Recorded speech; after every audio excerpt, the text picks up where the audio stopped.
There is a kind of tiredness that sleep cannot fix. You go to bed and the body rests.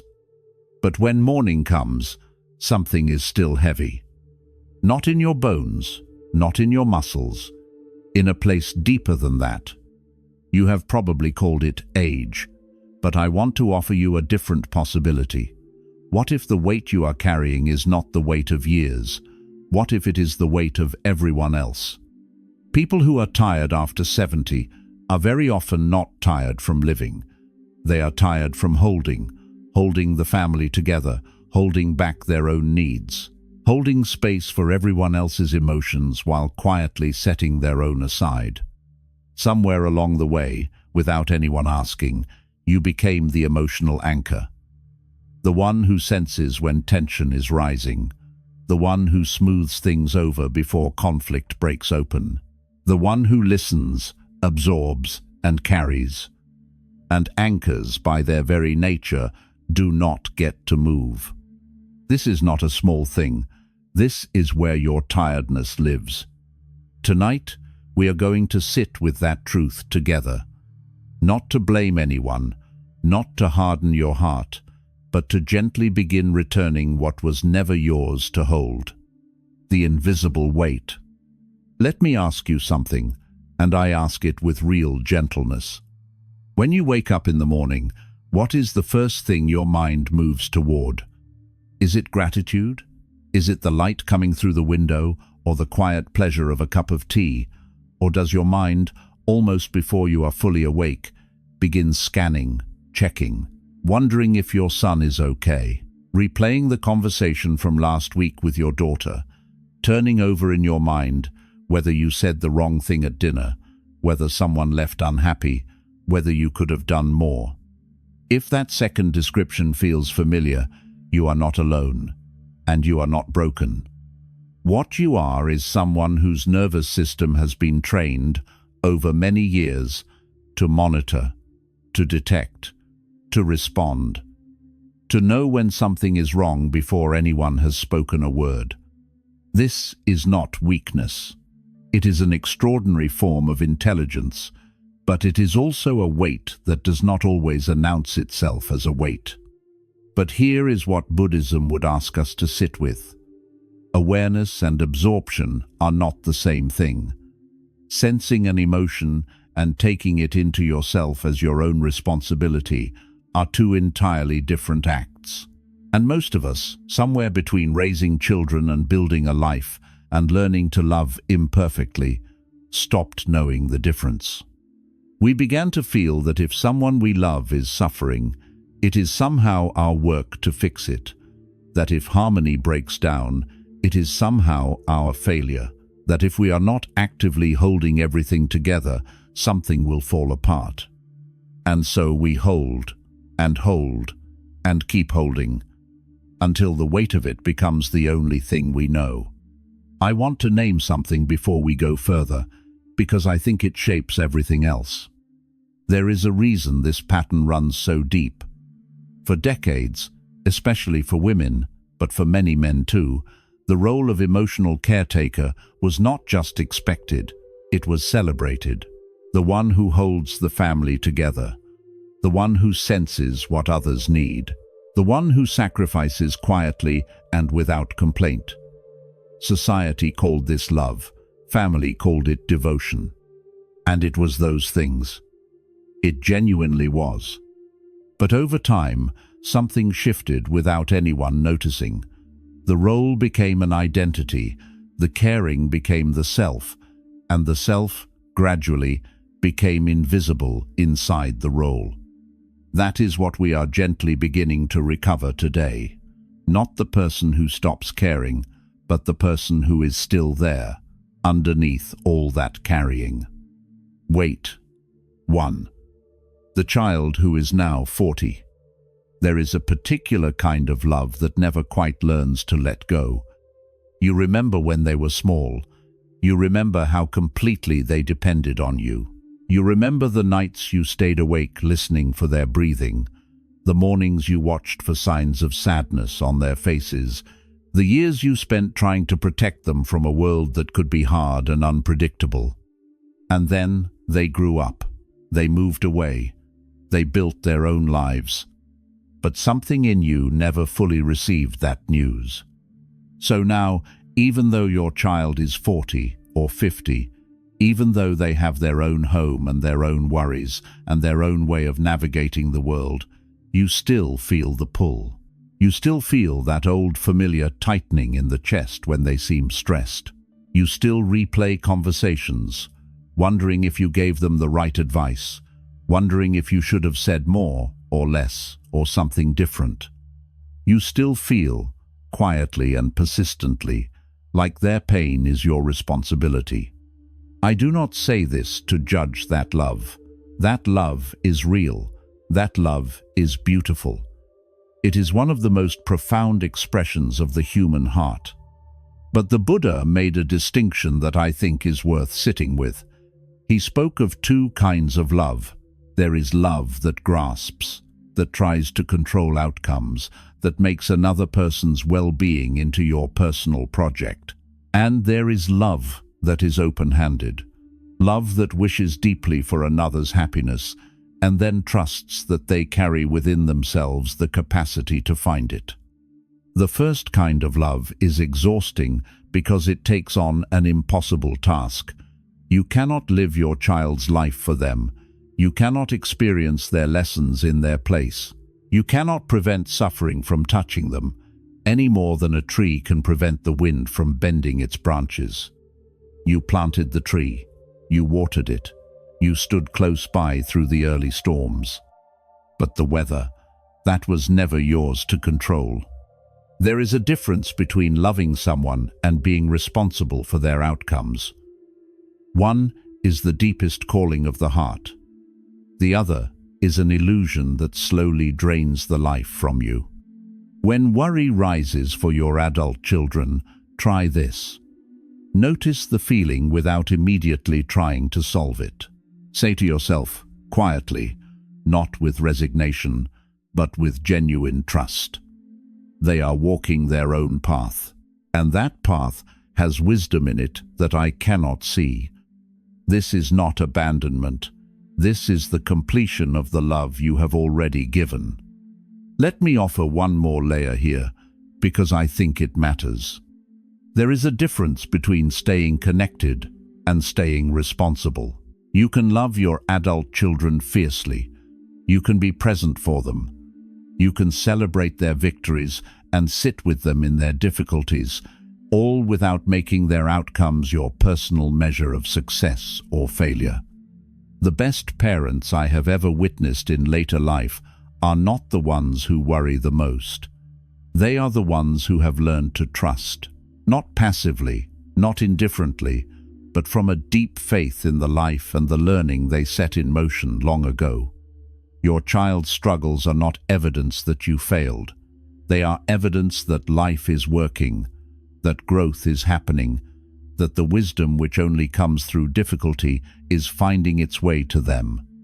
When the next wave of worry rises, try to find that trust before reaching for the worry.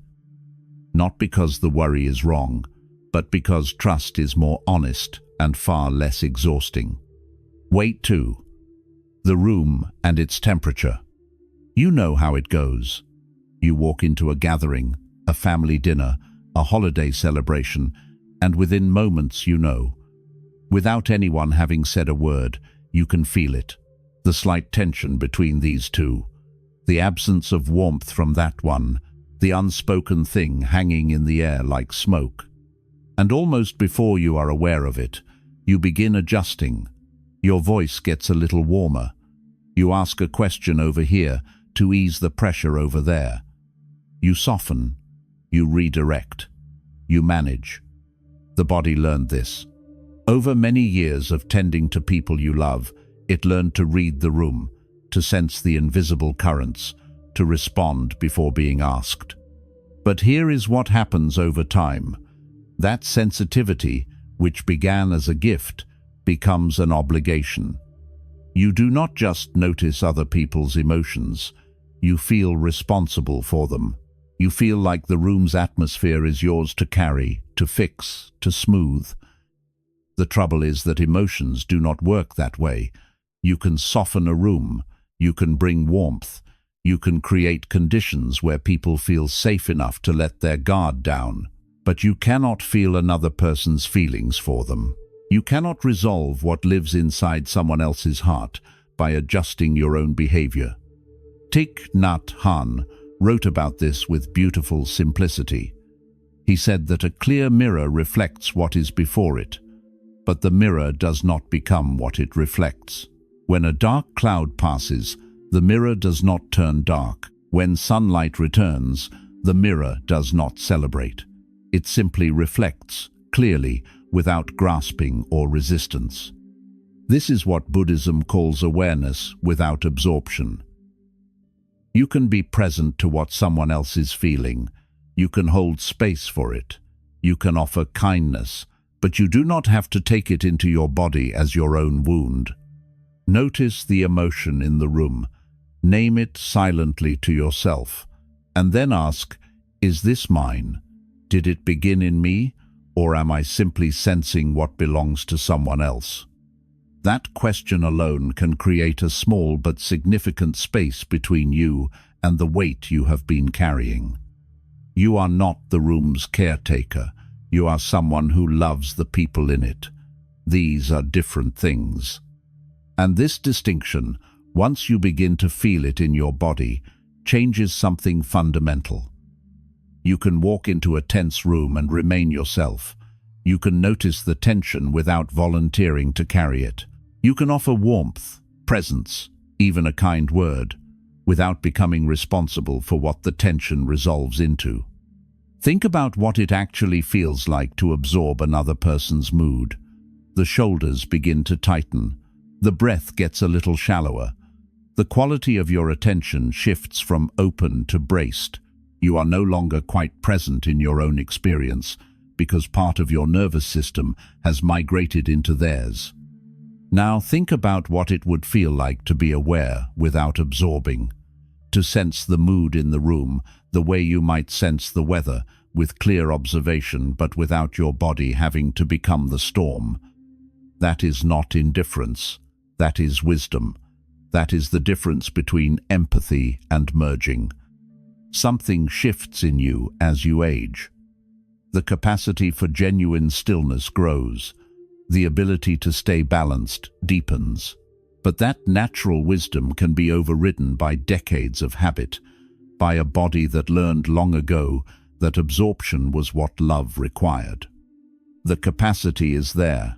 The peace is possible. The question is whether you can begin to trust it. Weight 3. The peace that costs too much. There is a peace that is not peace at all. It looks like peace.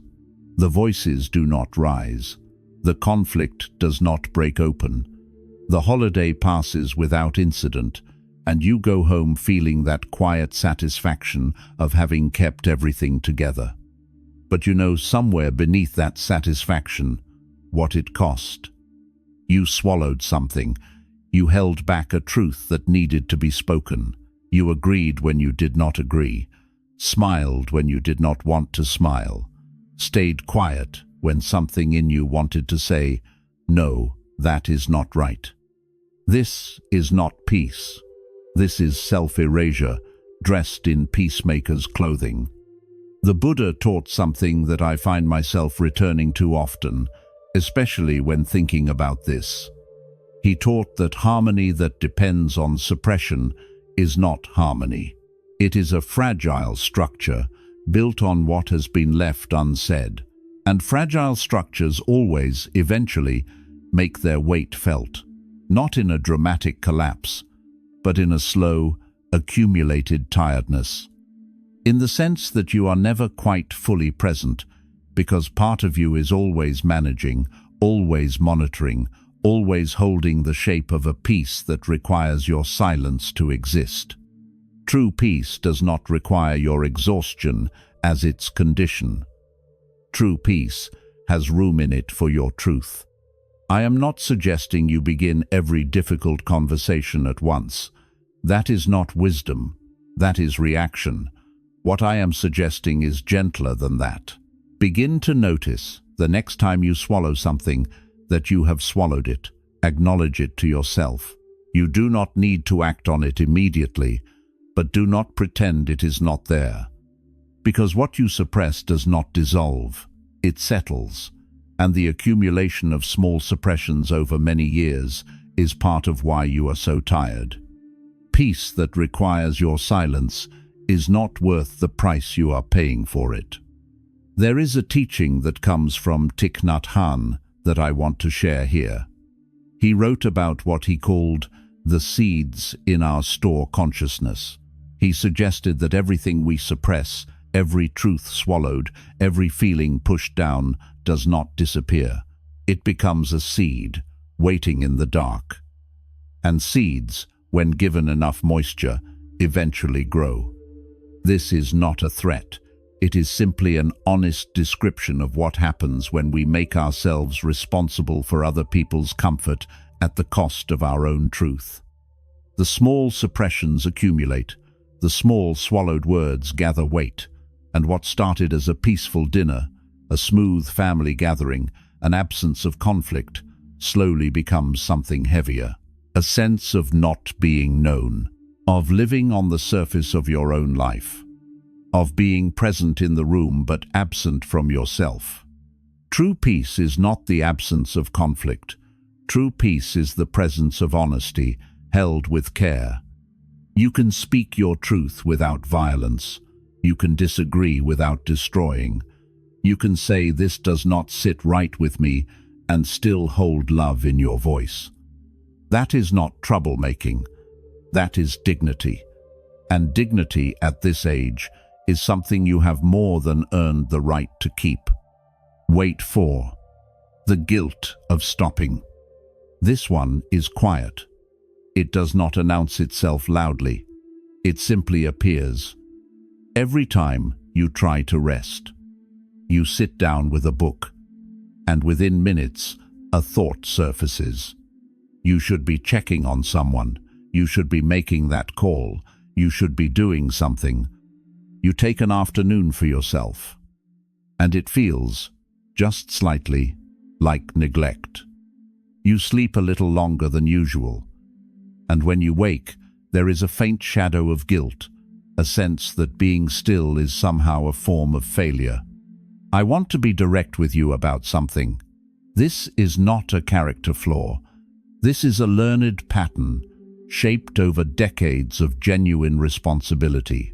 When you were raising children, there was almost always something that needed doing.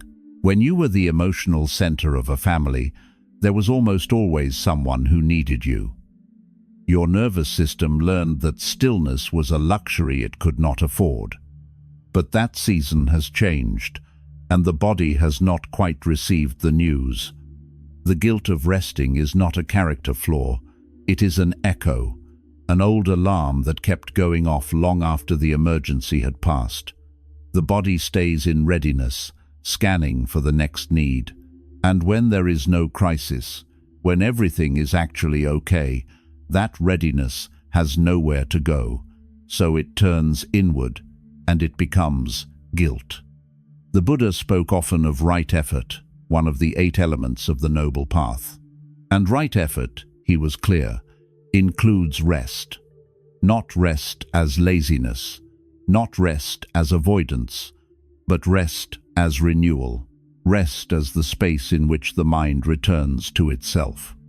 A lamp that is never allowed to cool will eventually burn out, not because it is defective, but because burning continuously without pause is not how lamps are designed to work. You are the lamp, and you deserve to cool. This week, try something. Set aside 1 hour, just one, in which you allow yourself to be still without justification, no reason required, no productivity expected. Simply rest, because you are a person who has earned rest, and because a rested heart is a more loving heart. You cannot pour from an empty vessel. The kindest thing you can offer the people you love is a version of yourself that has not been completely depleted. Wait 5. The face that might disappoint.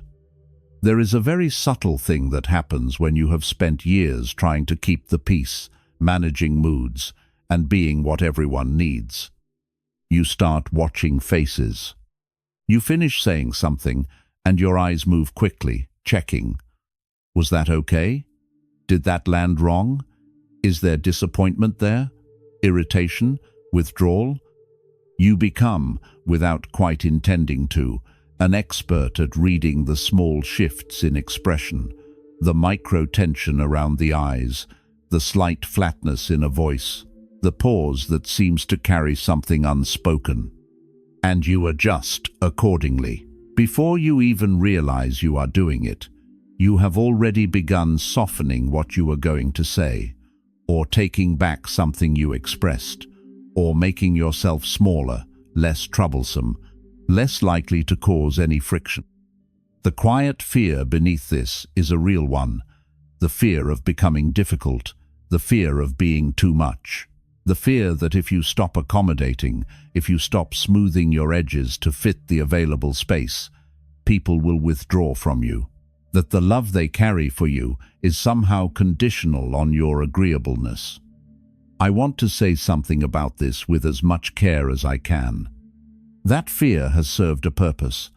It kept relationships intact during seasons when they needed careful tending. It made you someone who could hold complexity with grace.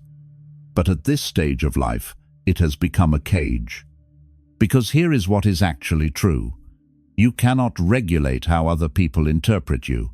You cannot control what reading they put on your words or your presence. You can speak with kindness. You can act from genuine love. You can be thoughtful about timing and tone. But at the end of all that thoughtfulness, what you said is what you said, and how they receive it is something that lives entirely inside them. The Buddha taught that intention matters more than outcome, that the quality of an action is found in its source, in the heart from which it comes, not in the response it generates. When you act from a place of genuine care, from clarity and love, rather than anxiety and self-protection, you have done what is yours to do. What happens next is not your weight to carry. Act from clarity, not from the image of a face that might disapprove. I want to name something about this pattern that rarely gets named openly. Watching for approval is not vanity. It is not weakness.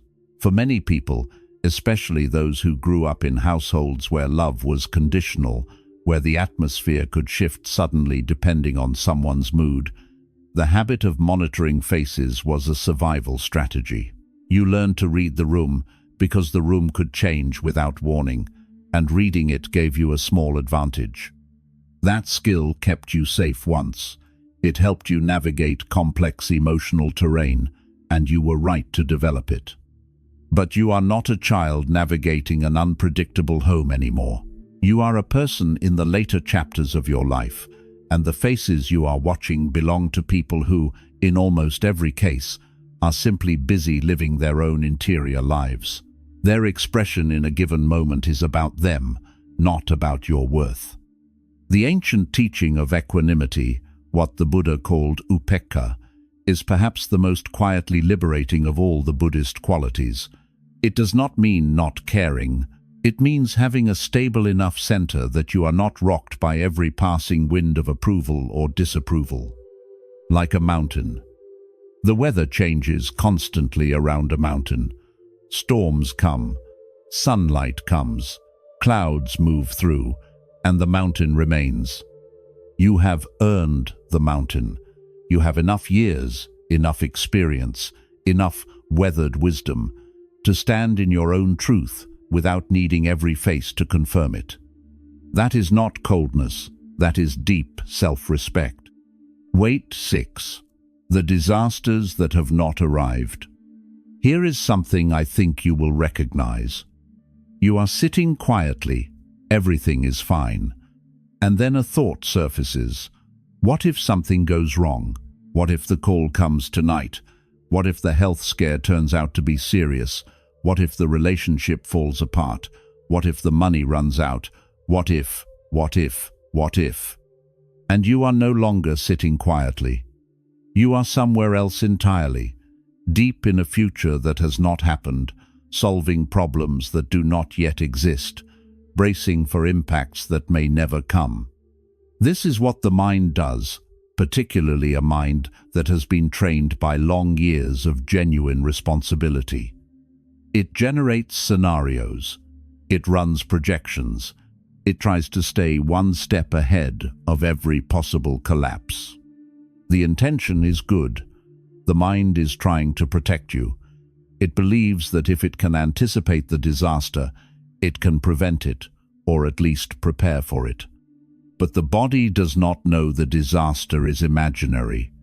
It tightens, the breath changes, the shoulders rise, and all of that bracing has nowhere to go, because the storm that caused it exists only in the mind. Buddhism calls this the second arrow. The first arrow is the actual pain of what happens. The second arrow is the suffering we create ourselves by replaying what has passed or rehearsing what has not yet come. You might already be carrying wounds that are entirely made of second arrows. The practice here is simple, though not always easy. When you notice your mind running its disaster scenarios, pause. Ask one question as honestly as you can. Is this happening right now? Not tomorrow. Not next month. Not in the imagined phone call that has not come. Right now. In this breath. In this moment. Is this happening? Very often, the answer is no, and in the space of that answer, something loosens. You do not have to solve what has not yet broken, and you do not have to live inside disasters that may never arrive. The present moment is smaller than the future the mind invents, and it is almost always more bearable. I want to say something personal here, because I think it matters. I have noticed that people who have carried genuine responsibility for a long time often confuse preparation with love. They believe that by anticipating every possible difficulty, they are expressing how much they care. That the intensity of their worry is somehow proportional to the depth of their devotion. But is it? Does your worry prevent your children's suffering? Does rehearsing the disaster protect anyone from it? Or does it simply take you out of the present, where your life is actually happening, and place you in an imaginary future where you suffer alone, in advance, for something that may never come? There is a quiet arrogance in believing that our worry is necessary, that the universe requires our vigilance in order to hold together, that if we stop scanning for threats, something will go wrong that would not have gone wrong otherwise. The Buddha was gentle about this, but direct. He taught that most of what we call preparation is actually a form of grasping, an attempt to control what cannot be controlled, to prevent what cannot be prevented. And that grasping, however well-intentioned, creates suffering. Not because the thing we feared was real, but because we lived inside the fear as though it were. You are allowed to trust the people you love with their own futures. You are allowed to trust life with its own unfolding. Is this happening right now? Ask it honestly. And in the quietness of that question, come back. Come back to the breath. Come back to the room you are actually in. Come back to the day that is actually here. Weight 7. The traditions only you remember. There is a particular grief that comes with age that is rarely named. You remember how things used to be. The holidays when everyone gathered, the dinners where no one checked their phones, the rituals that felt solid and reliable, the ones that said, "This is who we are as a family." And now, some of those things have faded. People are busy. Lives have scattered. The gathering that used to feel natural now requires coordination and effort, and often happens with noticeable absences. And you feel it, not just as inconvenience, but as something more tender than that, as a form of loss. And somehow, you have decided that this is yours to fix, that if you try hard enough, if you instigate enough, if you hold the shape of the old traditions firmly enough, you can keep them alive. That continuity itself depends on your effort. This is a love that deserves to be honored. The instinct to preserve, to maintain the threads that connect generations, is a genuinely beautiful impulse. But here is what it can quietly become. It can become a source of almost constant, low-level grief. Because the world changes. Because children build their own lives and their own traditions. Because what held a family together in one season does not always translate into the next. And when you have made yourself personally responsible for the continuity of something that is, by its nature, evolving, you will always be carrying a form of loss. The Buddha taught that attachment to form creates strain, not because the forms are not beautiful or worth treasuring, but because all forms change. The leaf that clings to its green refuses autumn, but autumn comes anyway. Continuity does not disappear when forms change. It moves into new shapes. Your children carry you in ways you cannot see. Your values are alive in how they treat their own children, in the small habits they absorbed without knowing it, in the way they love. You are not the sole keeper of the flame. You never were. Let the continuity be shared. Let it live in the hands of the generations who are carrying it forward, in their own way, in their own time. Weight 8. The equation that never quite balanced. Now we arrive at the deepest place. Everything we have talked about, the worry for adult children, the absorbed moods, the swallowed truths, the guilt about resting, all of it rests on a foundation that we have not named yet. A belief. Quiet, persistent, and so old you may not even notice it is there. The belief that love means carrying. That to love someone is to absorb their suffering. That to love someone is to make yourself responsible for their well-being. That the measure of your love is the weight of what you are willing to endure on their behalf. Where did this come from? For many people, it came from how they were loved. From parents who showed love through sacrifice, through endless giving, through never resting and never asking. You learned, in the most fundamental way possible, that love looks like burden. That love has a face, and that face is tired. And so the pattern passed forward. When you became the parent, the spouse, the anchor, you did what love looked like. You gave without limit. You set yourself aside. You made your own comfort the last item on a list that never reached the end. And you were praised for it. This is important to say. The people around you confirmed the belief. You were called selfless, devoted, strong. The pattern was rewarded, so of course it deepened. And so when you love, you carry. And the more you carry, the more you feel you love.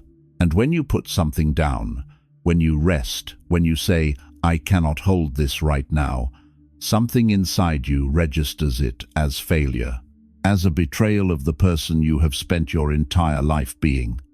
This is the deepest exhaustion, not just the weight of what you are carrying, but the fear that if you stop carrying it, you will stop being who you are. Sit with that for a moment. Really sit with it. Because that fear, more than any single worry or absorbed mood, is what I want to gently challenge today. The Buddha spoke of a concept that does not translate easily into English, but I will try. He taught that the self we cling to is not fixed, that who we are is not a stone carving that cannot be touched without crumbling. It is more like water. Water takes the shape of whatever holds it, and when the container changes, the water does not lose itself. It simply finds a new form. You have been the container that held everything. For decades, That was real, and it mattered. But here is the question Buddhism keeps returning to. Is the container the water, or is there something in you that is more than the role you have played? When the carrying is removed, even a little, what remains? Not emptiness, something older than the role, something that was present before the family needed you to be its center, before the decades of responsibility shaped you into this particular shape. That something is still there. It has always been there. I want to offer you a different image. Not to argue with your love, but to sit beside it with something gentler. Think of two hands joined, not one hand carrying the weight of two people. Two hands, side by side, each carrying its own part, touching at the points where touch is possible. That image is not weakness. That is what the Buddha called metta, loving kindness, extended inward as well as outward. The love that reaches toward others must have a living source, and that source is you, not the exhausted you, not the you who has been depleted by decades of carrying, but the you who is still, underneath all of it, a person who deserves tenderness. True compassion, the Buddha taught, includes yourself. A love that requires self-erasure, as its fuel will eventually exhaust itself. And an exhausted love cannot truly give what it intends to give. You are allowed to be one of the people you love, not at the expense of others, not instead of others, alongside them. That is not selfishness. That is the most sustainable form of kindness there is. Think about one invisible task you have been carrying this week. Not a physical task, an emotional one, a worry that is not yours, a mood you absorbed and are still holding, a responsibility for someone else's peace that you picked up without being asked, possibly so long ago you have forgotten that you picked it up at all. Just one. And this week, practice putting it down, not throwing it away, not abandoning anyone, simply returning it to where it belongs, to the person or the future or the unknown that actually holds it. Feel what happens in the space it leaves. That space is not loss. That space is the beginning of a different kind of love, one that does not require you to disappear inside it. Stop here, just for a second. Not to think, not to plan. Put your hand on your chest. Feel it rise, feel it fall. Nothing is required of you in this breath. No one needs managing right now. No mood needs fixing. No future needs preventing. Just this. You. Here. Breathing. That is enough. That has always been enough. Returning what was never yours. Somewhere in you, I think you already know the first thing you are ready to put down. You have known it for a while. This is not bitterness. This is not giving up. This is clarity arriving, finally, after a very long time. Ajahn Chah said it simply. If you let go a little, you will have a little peace. Start there. What you release does not disappear. It returns to where it always belonged. And what remains, when the carrying stops, is you,